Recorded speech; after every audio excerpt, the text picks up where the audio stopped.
Masalah keluarga dapat mempengaruhi psikologi dan merusak hubungan antara satu sama lain. Meski wajar terjadi, masalah keluarga haruslah segera diselesaikan sesegera mungkin. Jika tidak, konflik yang terjadi dapat berpengaruh buruk terhadap kondisi psikologis dan merusak hubungan anggota keluarga.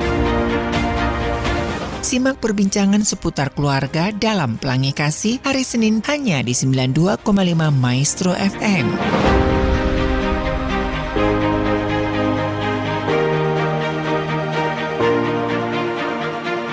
92,5 Maestro FM, House with the Sound. Shalom dan apa kabar Sobat Maestro? Kita ketemu lagi ya di program Pelangi Kasih mengawali hari yang baru, minggu yang baru, dan juga bertepatan dengan hari libur nih ya, hari Idul Adha nih ya, 17 Juni 2024. Dan seperti biasanya setiap hari Senin ada rekan-rekan konselor dari Rumah Konseling Parahyangan Bandung yang akan hadir memberikan edukasi dan juga pembelajaran buat kita semuanya. Jika Sobat Maestro ada pertanyaan ataupun tema-tema yang ingin kami diskusikan bersama, senang banget ya, silakan Anda bisa SMS atau WhatsApp di 081 321 000925. Anda juga bisa mengikuti siaran kami di Spotify ya, di Maestro Radio Bandung. Sudah hadir bersama saya Ibu Yudi Rostanti, salah satu konselor dari Rumah Konseling Parahyangan Bandung. Selalu ada cinta, selalu ada harapan. Apa kabar Ibu Yudi? Iya, halo Mas Ari. Kabar baik dan senang untuk bisa kembali lagi. Udah lama gak ketemu. Betul, iya, luar biasa ya, libur-libur masih tetap bisa mengunjungi Sobat Maestro ya. Iya, makasih. Oke. Dan seperti biasanya kalau sudah dengar suaranya Ibu Yudi tuh agak deg-degan gitu ya. Temanya itu benar-benar relate gitu loh Bu ya. Jadi relate gitu loh dengan apa yang dihadapi oleh Sobat Maestro dan termasuk juga saya juga gitu ya. Nah, ini tema yang diangkat Ibu Yudi ini sempat menjadi kalau zaman sekarang itu viral di era-era pandemi, family resilient. Itu kan lebih banyak bagaimana keluarga menghadapi pandemi ya Bu ya. Kayaknya family resilient itu kayaknya hampir tiap hari digaungkan gitu ya. Bagaimana keluarga menghadapi pandemi. Kali ini resilient yang seperti apa Bu yang diangkat oleh Ibu Yudi? Family resilient. Iya, makasih Mas Ari dan Sobat Maestro ya. Seperti kita ketahui memang betul ya, tadi tema ini dulu ya mungkin pada waktu pandemi sering kita terdengar ya. Bagaimana sebenarnya kalau definisi dari family resilience ini adalah kemampuan sebuah keluarga lah ya untuk bisa beradaptasi dan berkembang dalam situasi yang sulit seperti betul. Itu ya. Jadi artinya tidak kalah tetapi masih bisa tetap tidak hanya survive juga tetapi juga bisa berkembang gitu di dalam situasi yang sulit. Nah, sekarang pandeminya sudah berakhir, sudah lewat, tetapi saya percaya bahwa setiap kita kalau dulu menghadapi COVID-19 ya, tentu ke depan bukan berarti kita tidak ada COVID, tidak ada masalah gitu. Ada begitu banyak bentuk-bentuk stresor ya, masalah-masalah yang datang dan menjadi krisis dalam kehidupan kita, khususnya dalam tidak hanya dalam relasi suami istri, tetapi juga dalam keluarga ya, dan bagaimana kita bisa menjadikan sebenarnya keluarga itu sebagai benteng stres atau sumber kekuatan. Ada orang-orang yang membuat keluarga menjadi sumber kekuatan atau menjadi sumber stres. Nah, ini yang akan kita bahas nih Mas Ari dan Sobat Maestro betul. dari tema ini. Iya, dan jauh sebelum pandemi ini family resilient ini sebetulnya juga sudah disampaikan, tapi kayaknya masih selewat gitu loh Bu ya. Nah, yang namanya masalah itu kan dari zaman manusia pertama sampai nanti akhir zaman kan ada ya Bu ya. Sementara bagaimana keluarga ini bertahan menghadapi masa-masa sulit, bukan hanya bertahan tapi justru bisa berkembang begitu. Bisa berkembang. Nah, ini seperti apa Bu? Kalau ngomongin family ini kan seperti Ibu Yudi tadi sampaikan, dari mulai anak-anak sampai mertua, lansia, menantu gitu kan. Kita batasinya seperti apa ini Bu?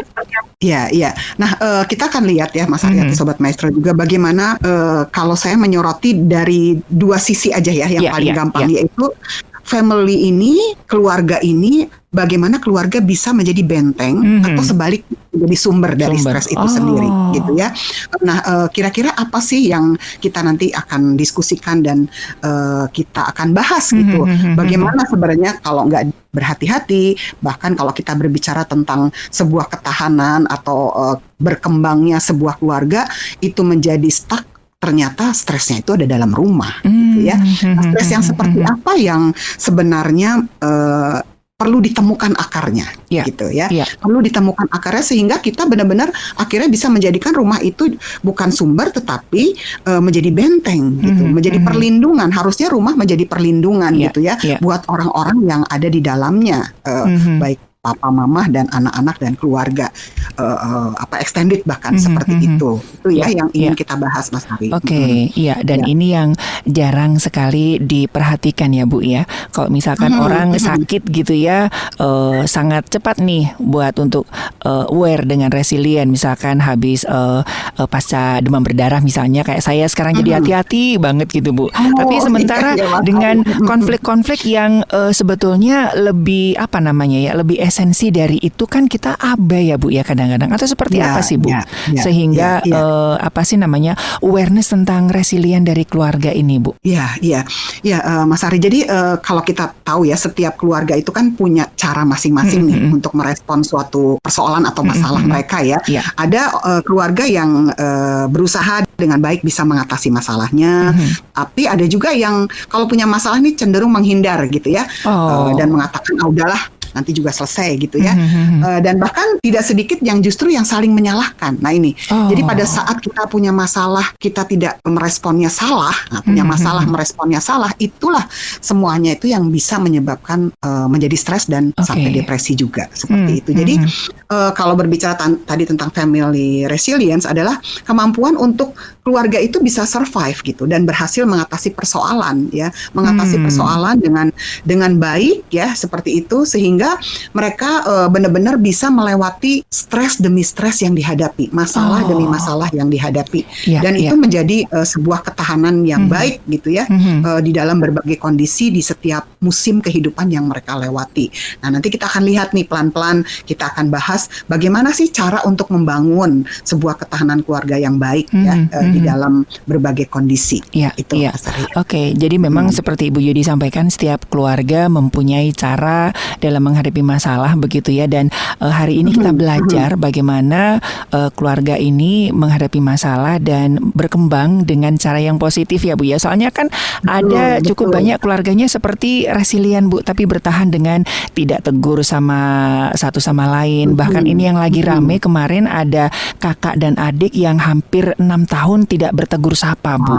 Suami istri begitu yang tinggal bersama tapi tidak saling tegur sapa begitu ya. Menantu mertua begitu ya. Nah itu kan sepertinya resilient dan bertahan ya Bu ya. Tapi tidak mengembangkan satu dengan lain. Itu kan hanya menumpuk ini ya Bu ya, bara dalam diri gitu ya. Betul. Nah betul, itu banyak terjadi Mas Ari. Artinya mereka ya udahlah tinggal serumah, yang penting satu atap, bahkan suami istri tidak bercerai, bahkan ya mereka pulang ke rumah yang sama, tetapi mereka hanya bertahan demi status atau demi ajaran agama misalnya seperti itu ya. Nah kita kan lihat Mas Ari hari ini gitu ya, saya sebenarnya kalau berbicara tadi kan keluarga itu menjadi sumber stres atau sumber kekuatan. Nah kita akan lihat yang pertama, bagaimana sih akar masalah dari kenapa penyebab stres dalam keluarga itu ya. Akar masalahnya di mana gitu kan. Nah yang kalau saya amati gitu ya, memang masalah rumah tangga tuh bisa 1001 macam ya, bisa masalah apapun ya. Istilahnya kalau kita naruh anduk aja, anduk basah jadi masalah ya Bu ya. Bisa jadi masalah. Pencet odol bisa masalah. Tapi hal yang terpenting sebenarnya yang ingin kita bahas hari ini, kira-kira akarnya di mana gitu ya. Nah ada tiga hal yang bisa menjadi sumber daripada stres di dalam keluarga. Yang pertama yaitu bagaimana cara membesarkan anak. Itu ya. Bagaimana cara membesarkan anak? Ini bisa menjadi potensi sumber masalah di dalam keluarga, dan ini lumayan besar karena dampaknya apa? Anak ini kan akan bertumbuh. Ya. Ya, tidak baby terus pada saat dia besar ya. Dan disitulah pada saat dia memasuki masa anak-anak, lalu remaja dan dewasa, di situ terlihat sebenarnya bagaimana ketangguhan sebuah keluarga membesarkan anak. Ya, contoh nih, pada saat mungkin anak itu bertumbuh menjadi remaja, ternyata menjadi remaja yang tidak taat, memberontak, atau bahkan melakukan seks bebas misalnya. Itu yang paling kelihatan, kita bisa melihat, oh ini mah berasal dari keluarga yang yang nggak benar nih, yang tidak tangguh, kira-kira gitu ya. Satu anak bermasalah, cap itu datang untuk satu keluarga. Oke. Ya, seperti itu. Jadi penting sekali akarnya itu ditemukan. Salah satunya akar yang kita mau bicarakan adalah bagaimana anak itu perlu diajarkan untuk dididik, diajarkan disiplin misalnya gitu ya. Contoh ini nih ya, bisa akar dari stres adalah masalah membesarkan anak. Bahkan anak-anak perlu untuk diajar disiplin, diajar berbagi gitu ya, berkomunikasi yang baik seperti itu, sehingga proses untuk membesarkan anak ini akan bertumbuh menjadi anak yang bisa menjadi berkat buat banyak orang, kira-kira seperti itu. Nah, ini kembali lagi kalau melihat akar masalah sumber stres adalah pola asuh orang tua yang berbeda. Sistem parenting yang mungkin sebenarnya kan saya sering sampaikan bahkan teman-teman dari RKP juga sering sampaikan bahwa proses parenting itu harus berasal dari relasi papa mama yang baik gitu ya, dan baru bisa mendapatkan parenting yang baik seperti itu. Jadi akar daripada stres adalah bisa timbul dari bagaimana membesarkan anak-anak. Seperti itu, cara membesarkan anak-anak harus kompak, harus sehati, dan anak-anak juga perlu untuk dikasih aturan sejak kecil, dikasih bonus gitu ya, menetapkan batasan yang jelas buat anak-anak seperti apa peraturan-peraturan yang harus diikuti oleh anak, oleh keluarga ya, termasuk juga ada sanksi apa nih kalau anak tidak taat ya kepada atau melanggar peraturan seperti itu, dan anak juga perlu diajarin nilai-nilai tentunya seperti itu. Nah, jadi itu salah satu, Mas Ari, dari akar yang terkadang bisa berkembang pada saat orang tua gagal ataupun punya pola asuh yang tidak tepat. Di dalam membesarkan betul. Dan ini kan basic ya Bu ya, di masa-masa pertumbuhan anak ya Bu ya. Soalnya ada beberapa saya temui keluarganya baik-baik Bu, tapi di satu waktu ya, karena kan kita nggak tahu ya Bu ya kapan anak ini mungkin bagi orang tuanya mungkin cuma ngomong gitu aja ya, tapi buat anak itu kan momentum buat dia terluka gitu ya Bu ya. Gitu. Saya temuin beberapa anak yang orang tuanya baik-baik Bu, tapi di satu saat ada sebuah momen dan itu bisa menjadikan anaknya jadi mengalami gangguan orientasi seksual Bu, hanya karena dibentak oleh ayahnya ataupun ibunya gitu kan. Mungkin buat orang tuanya hanya 1 menit atau 5 menit, tapi itu bisa mengubah kehidupan anak Bu. Itu bisa ya Bu ya kayak begitu ya. Iya betul, karena dampak daripada pola asuh yang salah mungkin karena sebenarnya tidak ada mama papa yang mengajarkan hal yang buruk ya harusnya ya, tetapi mungkin minimnya skill yang dimiliki oleh orang tua dalam proses parenting ya, atau mungkin orang tua yang sering kita bahas lah bagaimana orang tua yang belum selesai dengan pengalaman trauma kehidupan mereka, sehingga membuat anak juga menjadi terluka, akhirnya anak juga trauma dan akhirnya terus turun terus dari generasi ke generasi ya. Nah itu juga perlu untuk dipulihkan ya. Beberapa kali kita sudah bahas bagaimana luka emosi itu kalau nggak dibereskan, nggak diproses dengan baik, itu memberi dampak untuk jangka panjang. Nah, Mas Ari dan Sobat Maestro, ini yang sebenarnya kalau berbicara tentang ketangguhan atau kekuatan sebuah keluarga itu dimulai dari salah satunya proses parenting yang benar. Dari sebuah orang tua keluarga. Ya, dari orang tua ya. Makanya ini kembali kepada orang tua ya. Betul. Jadi kalau ada apa-apa dengan anak-anak itu adalah produk keluarga ya. Jadi jangan, enggak ini masalah ABCDFG ya, pasti seperti Ibu Yudi tadi sampaikan ya, bahwa hanya 2 pilihan ya, ini produk keluarga, ini apa ya Bu ya, kadang-kadang jadi sebuah paradok gitu. Harusnya rumah bisa menjadi sebuah surga, tapi kok justru menjadi sumber neraka gitu ya. Tinggal pilihan itu tadi ya, diawali dari pola asuh itu tadi ya. Iya.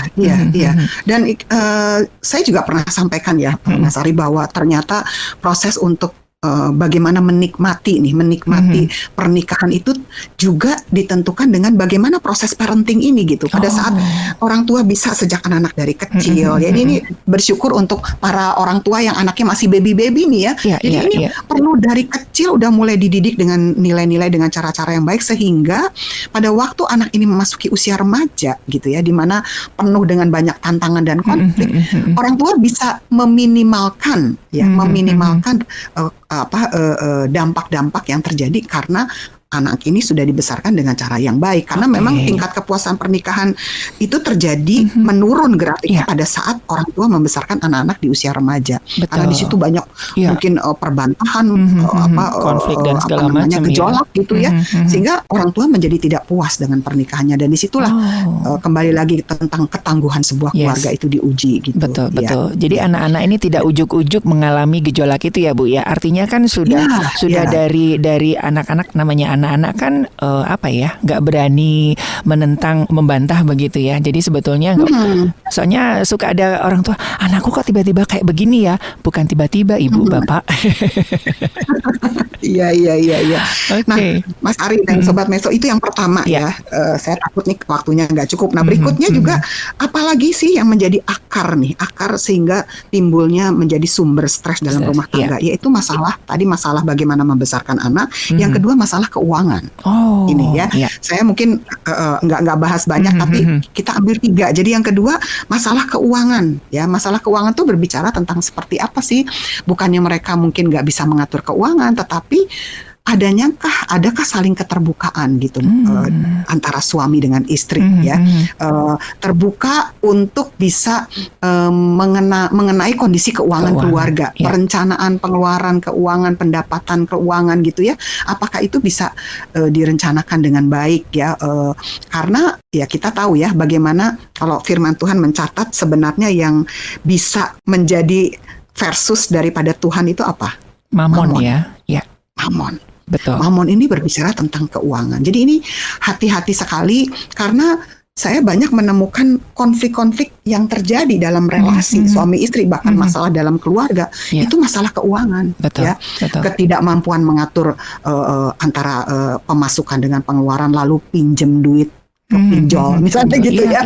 Ataupun sehingga itu ada ini di ruang konseling banyak menemukan gara-gara papa atau mamahnya bermasalah dengan pinjol, itu anak bisa trauma loh. Seperti itu. Anak bisa trauma karena apa? Karena begitu mereka melihat ya orang tuh datang gedor pintu, debt collector itu dan anak melihat bagaimana untuk membayar hutang piutang tuh TV langsung dicabut, dia lagi nonton TV tiba-tiba dicabut, diangkut gitu ya. Atau setiap hari orang gedor rumah, anaknya yang harus menghadapi. Kadang-kadang gitu ya. Bilang ya mama nggak ada, papa nggak ada, anaknya dan itu anak akhirnya trauma, dengan situasi seperti itu, dan mereka melihat bahwa ternyata ya bagaimana hutang piutang, masalah keuangan ini bisa membuat mereka setelah mereka dewasa gitu ya, mereka jadi takut untuk menikah karena masalah keuangan. Lebih baik saya bisa membiayai hidup sendiri kok. Nanti kalau udah menikah, ini yang wanita ya, anaknya perempuan. Jadi saya udah bisa cari uang sendiri gitu. Nanti kalau saya punya suami kayak papa saya yang hutangnya di mana-mana, sehingga saya jadi trauma gitu. Saya udah bisa cari uang sendiri. Nah itu kelihatannya dampaknya sederhana, masalah keuangan karena tidak punya perencanaan. Itu Mas Ari. Oke. Ini waspada ya Sobat Maestro ya. Ini memang dari beberapa data juga kasus-kasus keuangan ini menempati urutan pertama ya Bu ya dalam konflik keluarga. Iya, jadi penting sekali untuk bisa mengatur ya keuangan keluarga. Bahkan kita jangan ragu ya untuk bisa berkonsultasi ya di awal-awal pernikahan kepada penasehat keuangan gitu ya, untuk menghindari masalah keuangan yang terlanjur parah sehingga mendatangkan stres itu di dalam rumah tangga, bahkan relasi yang tidak harmonis lagi. Betul. Dan yang berikutnya Mas Ari, yang ketiga gitu ya, apa sih yang harus ditemukan akar masalah? Tadi masalah membesarkan anak, keuangan, dan yang terakhir yaitu masalah dalam hubungan pernikahan, seperti itu ya. Ini sering kita bahas gitu ya. Jadi bagaimana sih pertengkaran dan pernikahan itu menjadi kadang ada orang yang membiarkan itu berlarut-larut gitu ya. Bahkan saya baca satu artikel yang ditulis oleh John Gottman ya, dia seorang PhD dari University of Washington. Mungkin beberapa Sobat Maestro sering dengar tentang rasio 5:1. Ya, rasio 5:1 itu penting untuk menjaga pernikahan ya. Artinya dari setiap satu interaksi negatif dengan pasangan, mungkin ngomongnya kasar gitu ya, melukai hati pasangan, itu harus ada setidaknya 5 interaksi positif gitu ya yang diberikan gitu ya. Jadi artinya kita di dalam membangun relasi itu harus belajar mengendalikan emosi dan melampiaskan perasaan marah dengan cara yang less destruktif gitu, seperti itu ya. Yang jadi artinya memang kalau kita mungkin udah membuat satu kesalahan, coba untuk dipersiapkan ada 5 hal-hal positif yang kita bisa berikan gitu ya. Mungkin mulai dari say sorry, lalu misalnya memberikan makanan kesukaan ya, atau memberikan kata-kata ungkapan pujian dan sebagainya gitu. Jadi itu akan menolong akhirnya nggak jadi marah, Bu. Akhirnya nggak jadi marah, Bu. Soalnya kan harus menyiapkan 5 masih 2 nih, masih 3. Udahlah, aku nggak marah aja deh.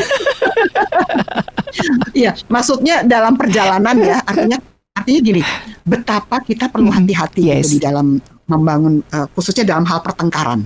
Jangan sampai itu berlarut-larut. Maksudnya itu poin itu, supaya hubungan dalam pernikahan ini tetap bisa terjaga dan tidak menimbulkan stres gitu di dalam relasi tersebut, seperti itu ya. Bahkan juga kalau sekarang saya melihat ya, banyak pernikahan yang perlu untuk memang berinvestasi untuk merawat pernikahan itu sendiri, seperti itu ya.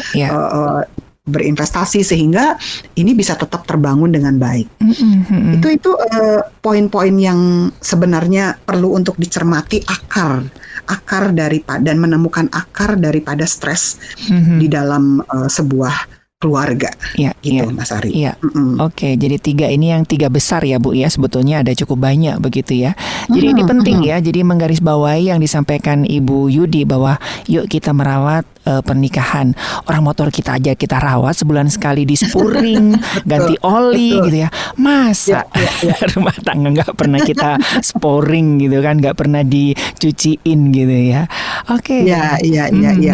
Dan Mas Ari, artinya tadi kan kita mengatakan tentang family resilience ya, sebuah bagaimana kita membangun bagaimana keluarga bisa beradaptasi dan berkembang gitu ya, tetap dalam situasi yang nggak enak gitu. Nah, sekarang kita akan melihat kira-kira yang paling penting sebenarnya bagaimana sih keluarga itu sebagai benteng stres gitu untuk membangun sebuah ketahanan itu. Kalau tadi kita melihat sumbernya, akarnya yang bisa memberikan stres, sekarang kita lihat benteng untuk sumber kekuatan.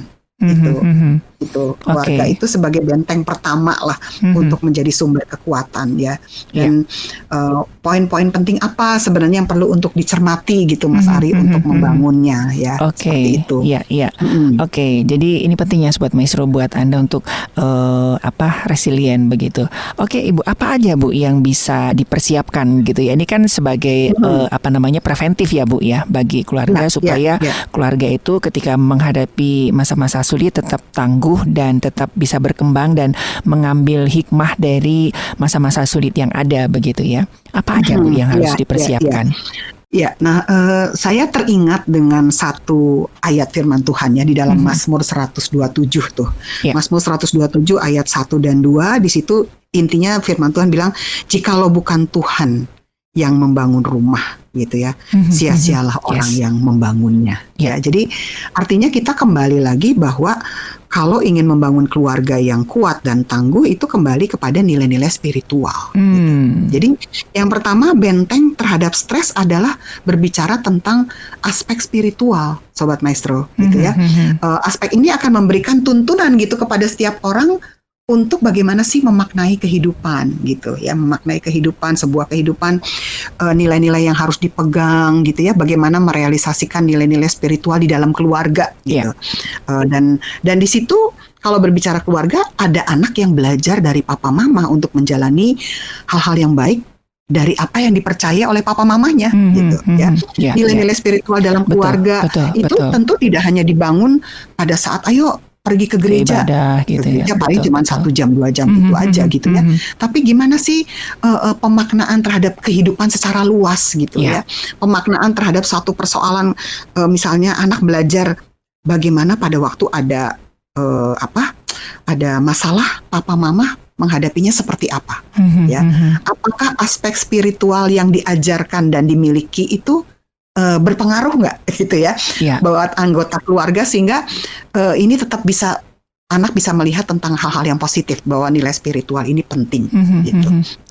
Papa mama tetap akur nggak dan saling support di tengah masalah hidup dan penderitaan gitu ya. Apakah mereka tidak reaktif nih dalam pergumulan, tidak langsung misalnya saling menyalahkan gitu ya, saling misalnya saling melontarkan kata-kata yang tajam gitu ya, dan menekan ya. Nah ini nilai-nilai spiritual ini berbicara tentang nilai pemahaman yang dimiliki oleh keluarga, pemaknaan yang dalam pada waktu menghadapi situasi yang tidak enak seperti itu. Iya, betul. Ya, ini penting ya Sobat Maestro. Kemarin itu saya masuk dalam sebuah keluarga yang sedang mengalami ujian begitu Bu ya, dan yang namanya orang tua mungkin nggak sadar mengucapkan sesuatu yang negatif, dan anaknya yang masih umur 3 tahunan gitu dibilang, "Daddy no good." Sorry gitu. No good gitu kan. Daddy kan bilang gitu kan. Jadi ternyata itu tadi ya. Jadi apa yang dilihat anak dari orang tuanya ya. Jadi anak juga bisa menjadi mengingatkan, iya ya gitu. Jadi mengucapkan kata-kata positif, kata-kata iman begitu. Itu saya aja yang bukan orang tuanya aja terharu begitu Bu ya. Iya. Jadi penting sekali sebenarnya benteng yang pertama yang harus dikembangkan dalam keluarga untuk mempunyai sebuah ketahanan adalah benteng spiritual. Nah ini benteng spiritual yang dimiliki oleh keluarga dan diteladani oleh papa mama kepada anak-anaknya ya, bagaimana memaknai tentang sabarlah dalam kesesakan seperti itu ya, bersyukurlah dalam segala keadaan. Nah itu kan kayaknya ayat-ayat firman Tuhan yang mungkin sering anak-anak dengar itu bisa dilihatkah buahnya dari kehidupan secara nyata papa mama ya dalam kehidupan suami istri ya. Betul. Punya keinginan terhadap satu hal tapi belum dikasih oleh Tuhan misalnya. Ini menunggu waktu Tuhan dengan kesabaran itu juga sebenarnya kalau berbicara tentang ketangguhan juga ini ada unsur bagaimana memaknai penderitaan itu menjadi sebuah langkah untuk bisa tetap kuat di dalam iman sebenarnya itu. Karena kehidupan manusia tidak selamanya siap untuk diberkati ya, tetapi juga siap untuk belum diberkati juga. Betul. Iya, ini banyak contohnya ya Sobat Maestro. Saya ketemu dengan anak yang biasanya diantar sekolah naik mobil, karena kejadian sesuatu harus dibonceng naik motor. Nggak apa-apa ya Dek? Ya nggak apa-apa, enak kok. Jadi lebih ini gitu. Anaknya tuh jadi memiliki sebuah Bu? Kan ada orang nggak mau naik mobil gitu kan, tapi anaknya ini malah dia nggak apa-apa, enak kok, lebih ini lebih seger lihat udara gitu. Ini gimana cara didiknya diajar untuk menikmati mungkin dalam tanda kutip ya situasi, bukan menikmati penderitaan tapi situasi yang belum, keberuntungan itu belum ada dalam berpihak ke mereka. Seperti itu. Jadi kalau udah terbiasa seperti itu, harusnya mereka akan bertumbuh nanti menjadi membangun keluarga-keluarga yang lebih kuat gitu ya. Karena bagaimana penderitaan dan kesusahan hidup itu memang menjadi paket dalam perjalanan hidup gitu ya, seperti itu. Nah, jadi kalau tadi berbicara tentang benteng stres adalah membangun kehidupan spiritual dan memaknainya dan mengaplikasikannya. Lalu yang kedua adalah benteng stres juga bagaimana kita membangun komunikasi yang bisa saling menguatkan. Itu.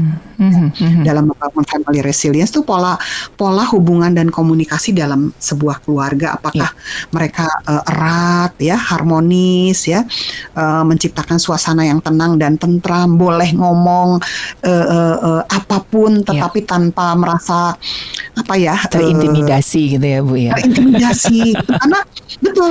Jadi kalau saya membayangkan ya, kalau bagaimana keluarga ini menjadi benteng stres, kalau punya masalah yang dicari adalah orang dalam rumah dulu. Yes, betul. Bercerita ke orang dalam rumah karena lewat ngobrol gitu ya. Karena komunikasi yang terbuka itu sebenarnya tujuannya adalah bagaimana bisa mendapatkan empati gitu ya. Kalau punya masalah, punya stres, datang sama mungkin mamahnya atau papahnya terus cerita, terus dapat validasi gitu ya, dapat empati. Itu komunikasi juga untuk membangun kedekatan juga seperti itu. Jadi komunikasi yang bisa intim, komunikasi yang ngobrol yang bisa menyalurkan beban emosi gitu ya, mungkin di sekolah atau di pekerjaan. Mungkin suami menghadapi tantangan di pekerjaan, pulang ke rumah gitu ya, bisa membangun komunikasi yang hangat, bisa menyalurkan kesusahannya terus didengerin. Nah ini saya pikir benteng stres, ya benteng terhadap stres, gitu. Dapat support ya tadi kata-kata yang baik, dapat dorongan. Nah ini benteng stres, gitu. Iya, betul ya. Jadi harus dari keluarga ya. Jadi Sobat Maestro, saya banyak Bu. Jadi saya sendiri tuh kayaknya jadi kayak tong sampah gitu ya. Jadi anak-anak ngobrol dong sama orang tua. Ih, boro-boro Kak, yang ada diusir sayanya gitu kan. Istri gitu kan. Aduh, udahlah lebih baik gua diem daripada nambah masalah gitu. Kasihan loh Bu ya dengan hal-hal ini ya. Jadi tidak bisa berkomunikasi dengan asertif dan bebas gitu ya. Iya, jadi padahal sebenarnya kita mau untuk membuat family resilience adalah salah satunya adalah benteng stres itu adalah kembali lagi kepada masalah bagaimana membangun spiritual dan komunikasi yang saling menguatkan.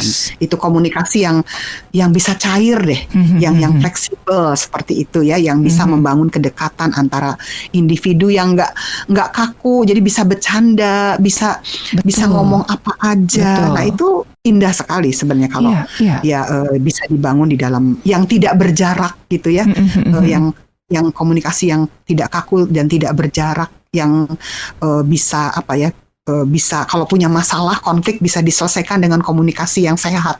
Itu juga benteng stres. Betul. Ya. Saya ingat Ibu Yudi pernah sampaikan mengenai apa sih kerukunan itu loh Bu, Mazmur 133. Suami istri akur berkat apa sih pokoknya turun gitu ya Ibu Yudi. Sobat Maestro boleh nanti cari di Spotify-nya Radio Maestro, ada tuh. Itu buat saya sangat merema Bu. Gitu. Iya, Mazmur 133 ya Ibu Yudi dengan begitu indah sekali memaparkan itu. Buat saya secara pribadi itu menjadi sebuah rema ya. Jadi ketika suami istri akur, komunikasi yang tanpa ada intimidasi dan segala macam, itu berkatnya luar biasa ya di sana ya. Iya.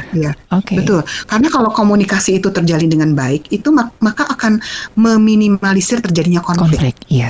Walaupun mungkin tetap ada ya, tetapi mereka akan terlatih untuk bisa mengupayakan negosiasi bersama-sama. Gitu ya, sehingga dengan begitu ini akan memberikan satu pembelajaran dan pengalaman sebenarnya kepada anak-anak mereka juga, gimana sih mengatasi persoalan kehidupan yang besar dengan hanya ngobrol yang baik dan bisa dinegosiasi dengan baik. Ini anak-anak akan belajar gitu, karena anak-anak juga akan menghadapi masalah-masalah kehidupannya sendiri dengan pasangannya kelak gitu kan. Tetapi kalau mereka sudah diajarkan dari rumah untuk punya komunikasi yang saling menguatkan, harapannya ini akan terbangun family resilience ke depannya.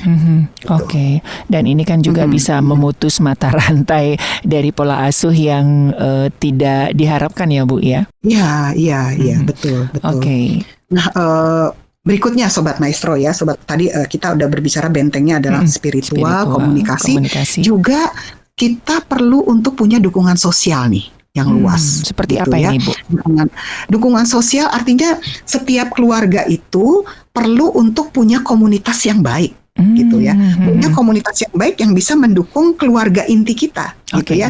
Kita perlu untuk membuka kesempatan untuk membangun komunitas yang di situ anak-anak bisa belajar ya, mungkin di mana misalnya di gereja kah, ya di tempat-tempat komunitas-komunitas umum, sehingga di situ kita tidak sendirian gitu, kita didukung. Ini kan berbicara tentang benteng, ya, benteng untuk keluarga, benteng terhadap stres. Salah satunya yaitu ya punya dukungan sosial yang cukup yang luas gitu ya, sehingga ini bisa berdampak kepada keluarga inti. Ya, anak-anak bisa punya teman-teman yang komunitas yang baik, ya seperti itu.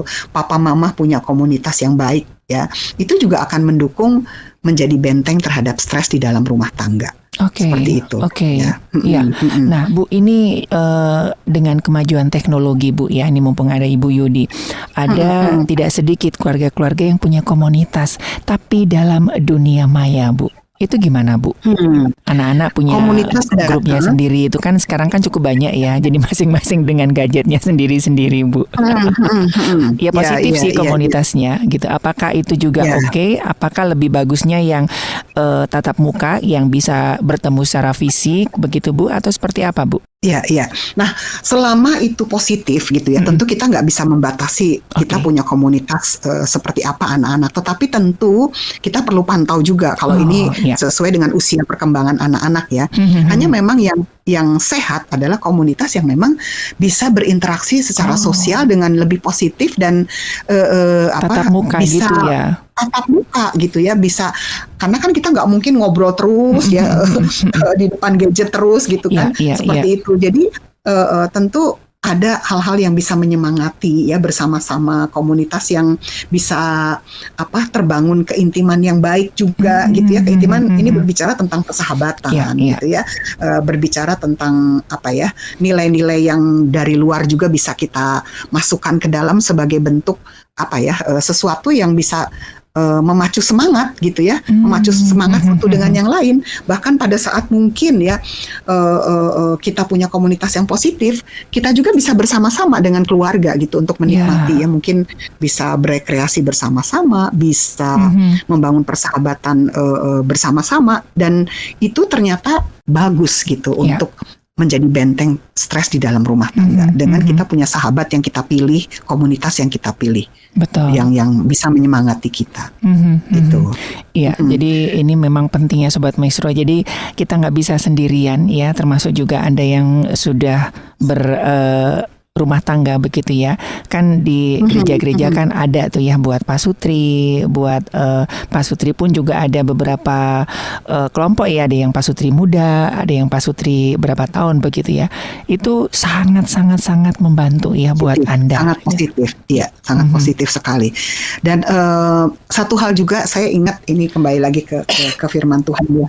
Ke firman Tuhan di Amsal 24, kalau berbicara tentang rumah, maka ada ayat yang mengatakan bahwa rumah itu dibangun dengan apa sih? Memang fondasinya cinta lah ya, cinta. Tetapi cinta saja tidak cukup. Betul. Gitu. Jadi rumah itu harus dibangun bahwa dengan hikmat, di Amsal 24 mengatakan dengan hikmat rumah didirikan, dengan kepandaian itu ditegakkan, dan dengan pengertian kamar-kamar diisi dengan bermacam-macam harta benda yang berharga dan menarik. Jadi yang saya lihat di sini bahwa untuk bisa membangun rumah yang kuat dan tegak itu butuh hikmat gitu ya, butuh kepandaian dan butuh pengertian. Nah, salah satunya itu yang bisa membuat kita ini bisa menjadi kalau berbicara tentang tadi kepandaian. Kepandaian itu sesuatu yang harus kita belajar gitu ya. Jadi membangun rumah tangga itu harus belajar, dan belajar itu bisa dari mana aja. Salah satunya itu tadi, kita membangun komunitas yang baik, belajar dari mereka, dan juga benar-benar kita belajar untuk mempunyai skill yang baik gitu untuk kita terapkan di dalam rumah tangga kita masing-masing. Seperti itu. Iya. Jadi ini penting ya Sobat Maestro ya, karena tantangan keluarga ke depannya kan gak lebih mudah ya Bu ya.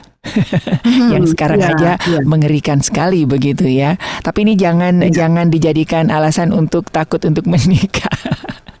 Soalnya ada ya itu tadi ya contoh-contoh ya seperti yang sudah diuraikan Ibu Yudi tadi ya, tidak sedikit loh Bu teman-teman saya yang sudah usia 40 sekian gitu, karena ya itu tadi trauma atau mungkin juga sudah mapan, aku sudah bisa cari duit sendiri, ngapain sih, saya nggak butuh laki-laki, saya nggak butuh suami gitu kan, dan segala macamnya begitu ya. Nah jadi informasi ini tidak membuat Anda takut ya, karena ancaman ke depan itu kan memang ya seperti firman Tuhan firman Tuhan sampaikan kan, ke depannya tidak akan lebih baik ya, tetapi dengan persiapan kita akan menjadi keluarga yang tangguh begitu ya Bu ya. Iya. Dan jadi satu lagi terakhir ya Mas Ari ya, Sobat Maestro. Masih cukup panjang Bu waktunya Bu. Ya, sedikit lagi ya. Tenang aja Bu, masih cukup panjang. Jadi yang menjadi benteng stres di dalam keluarga ya, untuk kita bisa mempunyai nilai-nilai yang perlu kita bangun tadi, nilai spiritual, lalu komunikasi yang saling menguatkan, lalu ada dukungan sosial dengan komunitas yang kita pilih, lalu yang terakhir adalah kita juga perlu untuk membangun benteng itu dari nilai pendidikan sebenarnya. Oh, seperti apa ini Bu? Ya. Pendidikan. Jadi pendidikan ini artinya bahwa kita ini perlu untuk terus belajar. Gitu ya. Yes, betul. Perlu untuk terus belajar. Tadi di dalam Amsal yang tadi saya bacakan, yaitu salah satunya adalah rumah itu dibangun dengan pengetahuan. Ya. Kepandaian. Pengetahuan. Kenapa gitu? Karena dengan pengetahuan itu akan meningkatkan pemahaman kita, ya, akan meningkatkan pemahaman sehingga dari situlah akan tumbuh yang namanya hikmat, ya. Karena dalam membangun sebuah rumah tangga kita butuh hikmat, di mana hikmat ini berjalan terus dan bertumbuh, gitu ya, bertumbuh sejalan dengan waktu dan kedewasaan, ya, seperti itu. Jadi supaya kita bisa membangun rumah tangga yang kuat, ya papa mama harus belajar. Gitu ya. Pendidikan ini artinya belajar ya. Bukan berarti kita harus sampai S3 SPLR gitu ya. Betul. Tapi gali terus berbagai ilmu gitu untuk memperlengkapi itu tadi, menjadi benteng itu. Ya, kalau sebuah kota bentengnya cuman hanya ya kecil gitu, itu gampang roboh gitu. Datang musuh, dibom, hancur. Kota itu langsung kalah gitu ya. Nah, jadi rumah tangga kita perlu bangun benteng salah satunya adalah pendidikan itu, pengetahuan, belajar maksudnya. Belajar, suami istri harus belajar banyak. Tadi di awal kita belajar parenting lah, belajar ini, belajar memahami perbedaan, belajar untuk kita juga mempunyai pengetahuan meran sebuah keluarga, ya, belajar tentang keuangan. Banyak hal yang harus kita tambahkan supaya benteng itu makin tebal, gitu. Benteng perlindungan terhadap stres itu makin tebal gitu untuk keluarga, ya, supaya dengan benteng itu semakin kuat, maka keluarga itu semakin kokoh harusnya, gitu, ya. Belajar untuk berkomunikasi yang baik, ya, itu juga terus gitu, harus terus dilatih. Jadi pendidikan itu tidak hanya aspek secara formal, tetapi juga secara informal kita harus belajar. Betul. Nah, ini penting ya Sobat Maestro ya. Kemarin saya belajar ini Bu, kan sekarang lagi rame mengenai generasi strawberry ya Bu ya. Nah, ternyata generasi strawberry itu juga dilahirkan oleh orang tua yang strawberry juga Bu. Yang lembek-lembek gitu ya. Iya gitu, jadi relate ini ya Sobat Maestro ya. Jadi janganlah kita melahirkan generasi strawberry, karena ya gak mungkin ujuk-ujuk generasi kita strawberry tanpa adanya pendahulu yang strawberry juga gitu Bu. Betul. Ya, jadi ya biasanya Gen Z paling marah ya dibilangin. Betul. Jadi generasi strawberry gitu ya. Seperti itu. Iya, betul. Iya. Nah, ya, jadi Sobat Maestro memang penting sekali ya, sekali lagi kalau saya melihat bagaimana keluarga ini kalau tidak dirawat dengan baik, itu seperti yang tadi saya katakan, ini bisa bukan menjadi family yang resilient, tetapi bisa menjadi sumber daripada stres itu sendiri dan gitu. konflik. Jadi, iya, sumbernya ternyata dari dalam kalau itu tidak dikenali. Oleh sebab itu kita perlu untuk membentengi sebelum terjadi hal-hal yang bisa membuat keluarga ini menjadi lemah seperti itu. Ya, Oke. ya. Nah, Ibu Yudi, sebelum kita closing, saya kepikiran mencoba memperbandingkan dengan keluarga-keluarga dulu dengan keluarga sekarang gitu. Kok kayaknya daya resiliennya kok kayaknya lebih kuat generasi di atas kita gitu, Bu? Atau seperti apa sih, Bu? Ya, ya.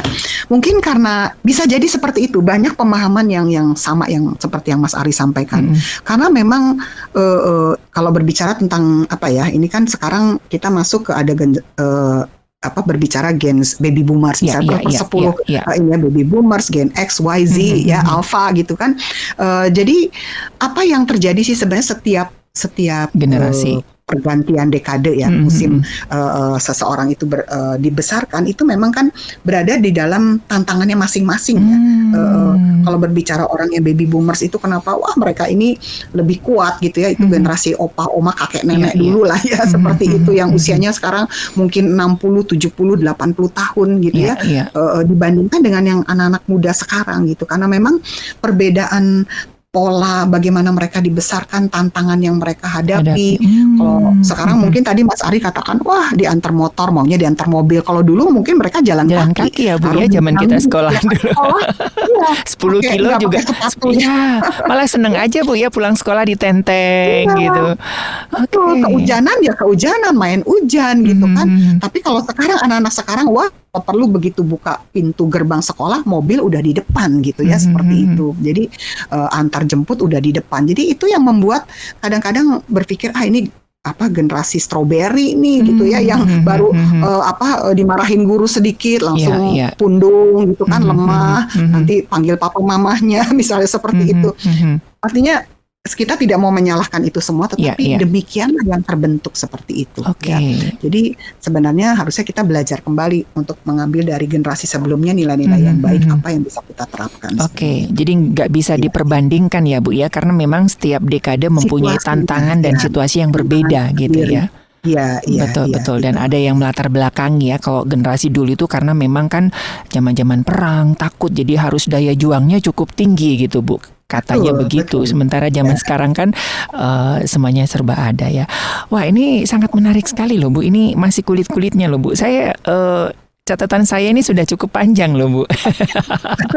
Ya, Sobat Maestro yang mungkin mau tanya ataupun ada diskusi nanti boleh ya di 081321000925. Nah, Ibu Yudi, apakah masih ada tambahan atau kesimpulan yang bisa kita sampaikan kepada Sobat Maestro? Ya, jadi ini mungkin terakhir ya, penting sekali ya untuk kita semua Sobat Maestro untuk tetap menjaga dan memelihara intinya kesehatan keluarga kita gitu ya. Baik kalau berbicara sehat tidak hanya fisik ya, tetapi secara mental, secara emosi, juga secara rohani ya, spiritual. Karena keluarga itulah yang akan menjadi sumber ketahanan atau resilience bagi seluruh anggota keluarga ketika menghadapi masalah, baik masalah pribadi ataupun masalah secara sosial, dan dampaknya itu akan langsung kepada setiap individu dalam keluarga. Jadi penting untuk kita bisa menjaga kesehatan keluarga kita masing-masing dan terus meningkatkan hal-hal yang baik ya, untuk menjadi benteng